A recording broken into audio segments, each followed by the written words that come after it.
भविष्य में जब पृथ्वी आहिस्ता आहिस्ता गर्म होने लगी और ओजोन लेयर भी तबाह होने लगा, तो इससे पृथ्वी पर इंसान का जीना मुश्किल हो गया। उस समय एक वैज्ञानिक ने कुछ प्रयोग किए कि शायद पृथ्वी का क्लाइमेट फिर से ठीक हो जाए, मगर वो नाकाम रहा। बल्कि उस प्रयोग के नाकाम होने की वजह से लाखों इंसान बीमार हो गए। अब धरती मर रही थी। आखिर में ये फैसला किया गया कि अब इंसान को जीने लायक ग्रहों पर भेज दिया जाएगा। इसीलिए दुनिया के सभी देश एक हो गए और उन्होंने द आर्क नाम के अंतरिक्ष यान बनाए। समय के साथ साथ हर आर्क में इंसानों को नए ग्रहों पर आबाद करने के लिए ले जाया जाता। यही इंसानियत की आखिरी उम्मीद थी। सबसे पहले यान आर्क 1 ने पृथ्वी से उड़ान भरी थी। ये 6 साल का लंबा सफर था। 200 इंसानों को सबसे पहले एक जीने लायक ग्रह पर ले जाया जा रहा था। पर क्या अंतरिक्ष इतना ही शांत है जैसा हम सोचते हैं? क्या ये बचे कुचे इंसान अपनी मंजिल पर पहुंच पाएंगे? क्या ये सब इतना आसान होने वाला है? कौन जाने इस अनंत ब्रह्मांड में क्या क्या राज छुपे हैं। तो दोस्तों चलिए इस बार आपको ले चलते हैं अंतरिक्ष के इस रोमांचक सफर पर। ये सीरीज है द आर्क, 2023 में रिलीज हुई। फिलहाल ये नेटफ्लिक्स, HBO और Amazon प्राइम पर अवेलेबल तो नहीं है और ना ही हिंदी में।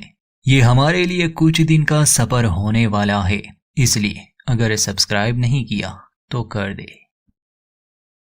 कहानी की शुरुआत होती है और हम अंतरिक्ष यान आर्क 1 को देखते हैं, जिसने आज से 5 साल पहले पृथ्वी से उड़ान भरी थी। इसमें 200 इंसानों को एक नए ग्रह प्रोक्सिमा बी पर आबाद करने के लिए ले जाया जा रहा है। 6 साल का ये लंबा सफर गहरी नींद में गुजरने वाला था। सभी इंसान गहरी नींद में थे और इन्हें जगाया जाता सिर्फ 2 हफ्ते पहले, जब ये अपनी मंजिल प्रोक्सिमा बी ग्रह पर पहुंचते। मगर किस्मत साथ नहीं देती। एक दिन जब ये यान अपने रास्ते पर था, क्रायोबे में हम देखते हैं कि सभी मुसाफिर अपने पॉड्स में सो रहे हैं। शिप का अलार्म बजने लगा क्योंकि कोई चीज टकराई थी। क्रायोबे धीरे धीरे टूट रहा था। तभी एक पॉड में टेक्निकल खराबी आ जाती है। जो इंसान इस पॉड में थी वो जाग गई। होश संभालते ही वो देखती है कि शिप खतरे में है। अच्छी बात ये थी कि ये औरत असल में इस शिप की लेफ्टिनेंट है। इसका नाम शेरन गार्नेट है। ये जल्दी से अपने पॉड से निकलती है, शिप का जायजा लेती है। ये समझ गई कि शिप से कोई चीज टकराई है और अब क्रायोबे इस शिप से अलग होने वाला है। ये जल्दी से कंप्यूटर में कोड एंटर करती है। अब जितने भी इंसान गहरी नींद में थे वो आहिस्ता आहिस्ता से जागने लगे। समय बहुत कम था। शिप का लाइफ सपोर्ट सिस्टम भी जल्दी बंद होने वाला था, जिसका मतलब कि आर्टिफिशियल ग्रेविटी और ऑक्सीजन दोनों ही बंद होने वाले थे। इसलिए इन लोगों को जल्दी से शिप के किसी सुरक्षित जगह में जाना था। लेफ्टिनेंट गार्नेट सभी को निकलने के आदेश देती है। कुछ लोगों के स्लीपिंग पॉड्स मलबे तले दब गए। इन्हीं में से कैप्टन भी थी, जिसे ट्रेंट नामी एक लड़का बचाने की बहुत कोशिश करता है। मगर क्रायोबे जल्द ही तबाह होने वाला था, इसलिए शेरन ट्रेंट को वहां से निकाल लेती है। सभी दरवाजे बंद किए जाते हैं। इतने में आर्टिफिशियल ग्रेविटी भी बंद पड़ जाती है और लाइफ सपोर्ट सिस्टम भी। मगर क्रायोबे से निकलते समय सभी मुसाफिरों ने हेलमेट्स पहन लिए थे। शेरन जल्दी से सिस्टम की मदद से लाइफ सपोर्ट सिस्टम और आर्टिफिशियल ग्रेविटी को वापस लाने की कोशिश करती है। शिप के बाहर का मंजर हमें दिखाया जाता है। जो हिस्सा शिप से अलग हुआ था, एक टुकड़ा, वो एक चैम्बर में अटक चुका था। मगर मैनुअली ऑपरेट करने की वजह से जैसे ही शिप का वो हिस्सा घूमने लगा, उसमें फंसा वो टुकड़ा भी निकल जाता है, जिससे आर्टिफिशियल ग्रेविटी तो लौट आती है और कुछ देर बाद लाइफ सपोर्ट सिस्टम भी ऑन हो जाता है। शेरन गार्नेट अपना हेलमेट उतारती है। शिप तबाह होने से बच गया और ये लोग मरने से, मगर काफी नुकसान हो चुका है। कुछ देर बाद जब सभी लोग अपना होश संभालते हैं तो शेरन लेफ्टिनेंट स्पेंसर लेन से मिलती है। शेरन लेन से कहती है कि हमें कमांडर को जगाना होगा, हालांकि लेन कहता है कि मुझे नहीं लगता ये ठीक रहेगा। तो शेरन कहती है कि ये एक इमरजेंसी है, हम मरते मरते बचे, शिप तबाह होने वाला था, ये जरूरी है। ये इमरजेंसी नहीं तो और क्या है। असल में शिप के 2 क्रायो बे थे। कैप्टन, कमांडर और हाई रैंक के ऑफिसर्स एक अलग सेक्शन में थे और ये मुसाफिर और इनके साथ लिeutenants एक अलग सेक्शन में। तो जैसे ही लेन और शेरन कमांडर के सेक्शन में जाते हैं, ये देखकर वो हैरान रह जाते हैं क्योंकि वो पूरा का पूरा सेक्शन शिप से अलग हो चुका था। इसका मतलब कि इस शिप को चलाने वाले सभी काबिल और हाई रैंक के ऑफिसर्स अब नहीं रहे, सिवाय 3 लिeutenants के, जिसमें 2 को हमने देख लिया, लेन और शेरन। अब ये जो बाकी लोग हैं ये ज्यादातर मुसाफिर है।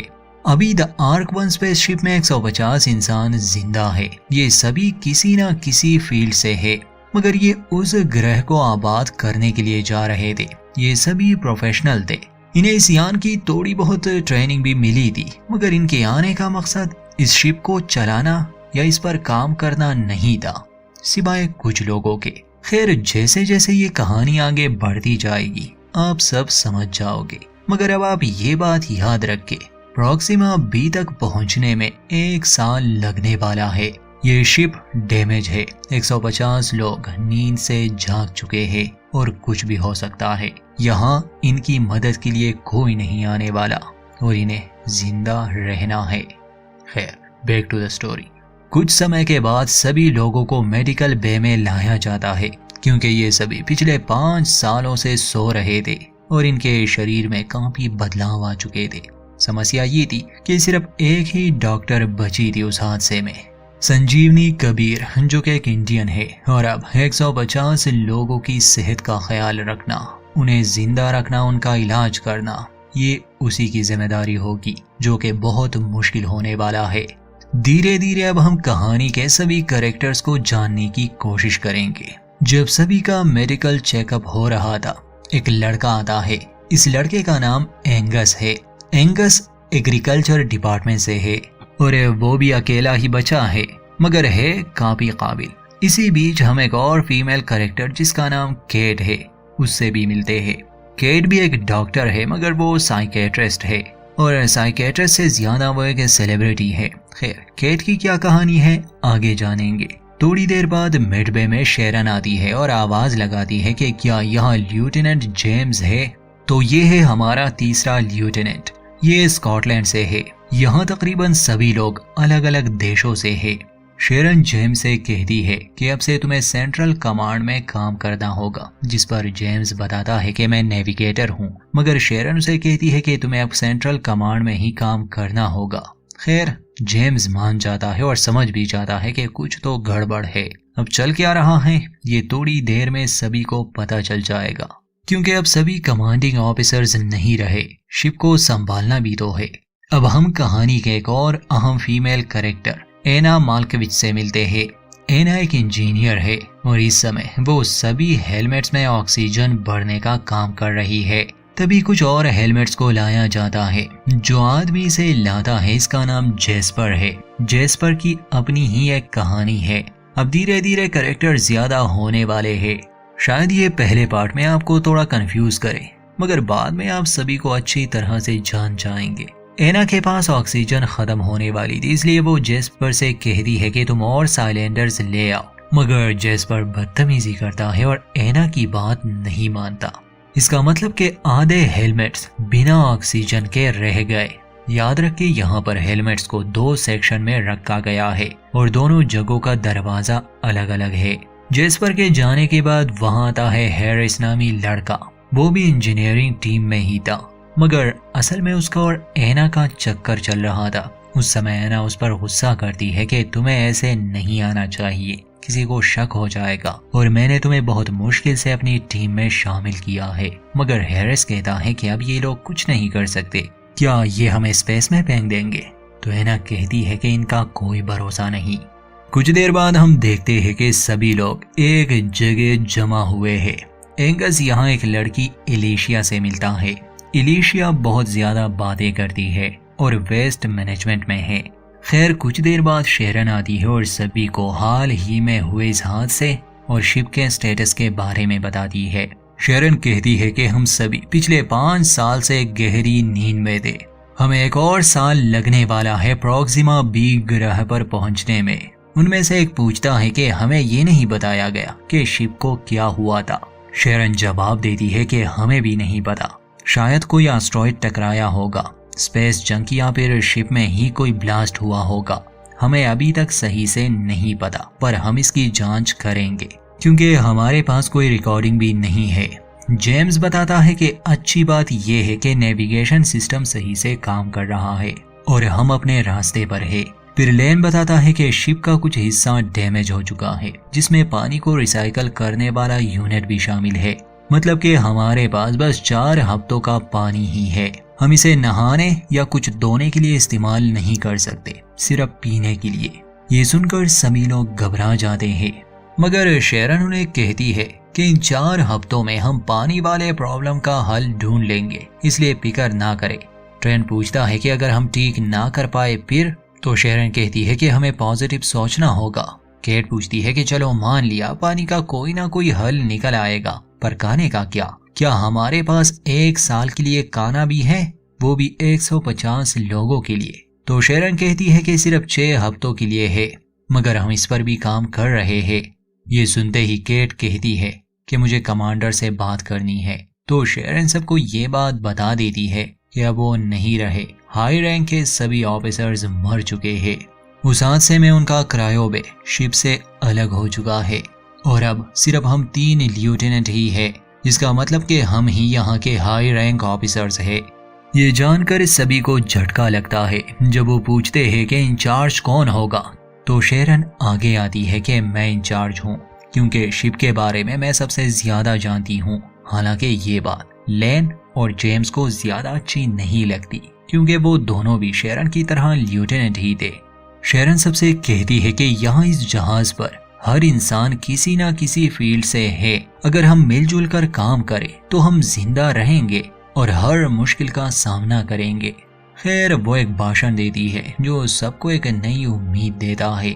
शिप पर धार्मिक लोग भी थे, इसलिए हॉलवे में सभी इकट्ठा होते हैं और मरे हुए लोगों को याद करते हैं। इसके बाद एंगस शेरन से मिलता है और उसे कहता है कि हालात को देखते हुए मुझे आपको कुछ दिखाना है। एंगस शेरन को कार्गो बे में ले जाता है। वहां पर वो सारा सामान था जो प्रोक्सिमा बी पर कंस्ट्रक्शन के काम में इस्तेमाल होने वाला था। एंगस बताता है कि हमने प्रोक्सिमा बी पर प्रोब भेजे थे। उन्होंने ये कंफर्म किया था कि वहां की मिट्टी फसल उगाने के काबिल है, मगर मुझे फिर भी भरोसा नहीं था, इसलिए मैं पृथ्वी से अपने साथ कुछ मिट्टी ले आया। और ये मिट्टी इतनी अच्छी है कि इसमें कोई भी फसल किसी भी मौसम में उगाई जा सकती है। इसका मतलब कि मैं कहीं पर भी फसल उगा सकता हूँ। शेरन को समझने में थोड़ा समय तो लगता है, पर असल में एंगस ये कहना चाहता था जैसे कि अभी ने प्रोक्सिमा बी ग्रह पर पहुंचने में 1 साल लगने वाला है और खाने की कमी आ सकती है। इनके पास बीज है, मिट्टी है और एंगस जैसा काबिल इंसान। शेरन पूछती है कि तुम्हें किन किन चीजों की जरूरत पड़ेगी। एंगस को यूवी लाइट्स लगाने थे और थोड़ा बहुत पानी। शेरन को ये एक अच्छा आइडिया लगता है, इसलिए वो एंगस को अलाउ करती है कि तुम जल्द से जल्द इस आइडिया पर काम करो, इससे पहले कि खाना खत्म हो जाए। एंगस उस कार्गो बे को पूरी तरह से खाली करवाना चाहता था, क्योंकि अब अंतरिक्ष यान पर होगी खेती बाड़ी। सीन केट पर शिफ्ट होता है, जैसे कि अब नहाने पर पाबंदी लगाई गई थी, क्योंकि शिप पर पानी की कमी जो थी और वाटर रिसाइकलिंग यूनिट भी खराब हो चुका था। इसके बावजूद केट वॉशरूम में जाती है और नहाने की कोशिश करती है, मगर फेलिक्स नामी सिक्योरिटी वाला जो अपने काम को बहुत सीरियस लेता है वो उसे रोकता है। हालांकि केट उसे झांसा देने की कोशिश भी करती है, मगर फेलिक्स उसे वहां से निकाल देता है। सीन मेंटेनेंस वालों पर शिफ्ट होता है, यानी कि ईवा और उसकी टीम पर। अब कार्गो बे को खाली करवाया जा रहा था। एलिशिया को जब रियलाइज होता है कि ये लोग अब स्पेस शिप पर ही खाना उगाने वाले हैं तो उसे बहुत खुशी होती है और वो एंगस के पास जाती है, उसकी तारीफ करती है। एंगस इस बात से खुश हो जाता है और एलिशिया से पूछता है कि तुम वेस्ट मैनेजमेंट में हो ना, तो हमें फर्टिलाइजर की जरूरत पड़ेगी, ढेर सारे फर्टिलाइजर्स की। एलिशिया इसके लिए मान जाती है क्योंकि वही उसका काम था। ब्रिज पर दिखाया जाता है कि ट्रेंट कम्युनिकेशन लॉग्स को देख रहा है। उसके परिवार की तरफ से 4 साल पहले के वीडियो मैसेज मिला था। वो लेन से पूछता है कि पिछले 4 साल से हमें पृथ्वी से कोई संदेश नहीं मिला, आखिर ऐसा क्यों? लेन इसका जवाब नहीं दे पाता, बल्कि अब तो ट्रेंट को शक होने लगा इस मिशन पर। मगर लेन उसे कहता है कि हम में से हर कोई अपने मकसद में कामयाब नहीं होगा, सिर्फ मजबूत लोग ही जिएंगे। ये बातें चल ही रही थी कि तभी ब्रिज की पावर कट जाती है। लेन वजह पूछता है तो असल में शिप का काफी पावर अब कार्गो वे या ये कहे कि बायो शेल्टर में भेजा जा रहा था, क्योंकि वहां एंगस को यूवी लाइट्स जो जलाने थे, वहां कार्गो वे में पावर ऑन हो जाती है। सभी बहुत खुश थे। एंगस को उम्मीद थी कि वो यहाँ खाना उगा सकता है, मगर तभी गुस्से में लेफ्टिनेंट लेन वहां आते हैं। वो शेरन से पूछता है कि आखिर तुम सबने क्या सोचकर ये फैसला लिया, तुमने किसी से पूछा क्यों नहीं? शेरन जवाब में कहती है कि हम खाना उगाने की कोशिश कर रहे हैं, भला कौन इसके हक में नहीं होगा? तो लेन पूछता है कि क्या तुम 100% श्योर हो इस बारे में कि ये प्लान फेल नहीं होगा? फसल उगाने के लिए सिर्फ शिप की ऊर्जा ही नहीं बल्कि पानी भी लगेगा, चाहे वो कम हो या ज्यादा, और ये पानी सिर्फ तुम्हारा नहीं है शेरन, शिप पर जिंदा हर इंसान का इस पर हक है। शेरन उसके करीब आती है और कहती है कि तुम सही कहते हो, मुझे माफी मांगनी चाहिए। मैंने तुमसे नहीं पूछा, पर तुम्हें भी सबके सामने मुझे बेइज्जत नहीं करना चाहिए था, बल्कि अकेले में ये सब कहना चाहिए था। और आगे से शेरन एक मीटिंग रखती है। अब जो भी काम होगा सब मिलजुल कर फैसला लेंगे, मतलब कि सभी हेड ऑफ डिपार्टमेंट्स अब ये एक मीटिंग रूम में जमा हो जाते हैं। ये सभी वो लोग हैं जिन्हें हम शुरू से जान गए। जेम्स पूछता है कि आखिर हम ये बहस क्यों कर रहे हैं? हमारे पास खाने की कमी है तो कोशिश करने में क्या हर्ज है? वैसे भी अगर हमें खाना नहीं मिला हम मर जाएंगे, इससे तो अच्छा कि कोशिश करें। बाकी सभी इस बात पर राजी थे कि वो शिप पर खाना उगाए। बस लेफ्टिनेंट लेन को लगता था कि ये प्लान फेल होगा और कुछ दिनों का पानी वेस्ट होगा, मगर अंत में सभी इस बात के लिए मान जाते हैं। ईवा और उसकी टीम टूल सेक्शन में वो पुर्जे ढूंढ रहे थे जिससे वाटर फिल्ट्रेशन का यूनिट ठीक हो सकता है। पावर ना होने की वजह से वहां अंधेरा था, मगर मेंटेनेंस वाले वहां की पावर को ठीक कर देते हैं। सच तो ये था कि अभी तक इन्हें पता भी नहीं कि शिप में कौन कौन सी खराबियां है। कुछ देर बाद दिखाया जाता है कि ट्रेंट मेडबे में है और एक्सरसाइज कर रहा है। इस समय मेडबे में उसके अलावा कोई नहीं था। डॉक्टर सन आती है तो उसे पूछती है कि आज तो तुम्हारा कोई मेडिकल चेकअप नहीं था। तो ट्रेंट जवाब में कहता है कि ये सूट मुझे पागल कर रहा है और मुझे सांस लेने में तकलीफ हो रही है। डॉक्टर सन जब उसकी रिपोर्ट्स देखती है तो कहती है कि तुम्हारे रिपोर्ट्स तो नॉर्मल है। दोस्तों, असल में अब शिप में ऑक्सीजन का लेवल गिर रहा था। ट्रेंट पर सबसे पहले असर हुआ और ये कहने की देर थी कि शिप का लाइफ सपोर्ट सिस्टम फिर से बंद पड़ जाता है। बार बार यही वार्निंग दी जा रही थी कि अपने प्रेशर सूट और हेलमेट्स पहने। सभी लोग अपना काम छोड़कर उस कंपार्टमेंट की तरफ भागते हैं। अब मिडबे में ट्रेंट रह जाता है क्योंकि उसे चलने में तकलीफ हो रही थी, इसलिए डॉक्टर सन उसके लिए हेलमेट लेने जाती है। मगर शिप के सिस्टम में इतने एरर्स आ जाते हैं कि सभी डोर्स अब लॉक होने लगे थे, इसलिए ट्रेंट मिडबे में ही फंस जाता है और बाकी लोग अलग अलग जगहों पर। जाने से पहले डॉक्टर सन ने उसे एक मास्क दिया था, मगर उसमें ज्यादा ऑक्सीजन नहीं होती, इसलिए आगे चलकर ट्रेंट की हालत खराब होने वाली है। क्योंकि जब हेलमेट लिए सन वापस आती है वो दरवाजे को नहीं खोल पाती। स्पेसशिप का लाइफ सपोर्ट सिस्टम बंद पड़ गया किसी एरर की वजह से। ब्रिज पर इसे कोई नहीं समझ पा रहा था। खैर, जैसे कि एक सीन में ये दिखाया गया था कि ईवा ने आधे हेलमेट्स में ऑक्सीजन भर दी थी और आधे बिना ऑक्सीजन के रह गए थे।